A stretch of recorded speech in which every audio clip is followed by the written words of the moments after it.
Hello sa inyong lahat. Kamusta po kayo? Praise God in everywhere. Purihin ang Diyos kahit saan. Walang limitasyon pagpupuri sa Diyos.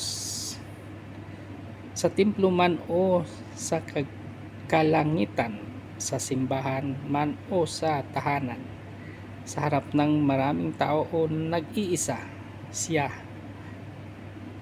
Siya ay karapat-dapat purihin. Ang ibig sabihin nito, hindi natin kailangan hintayin ang araw ng worship service para sumamba.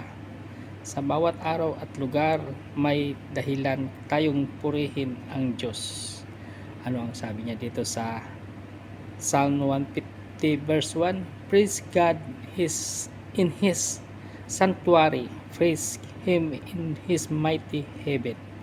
Ayan, salamat sa Diyos sa kanyang mga salita. Lagi natin siyang purihin, pasalamatan, humingi ng kapatawaran kung ano man ang ating ginagawa. Malinaw ang sinasabi niya dito na lagi na magpupuri sa kanya. Salamat sa inyong panonood. God bless us all.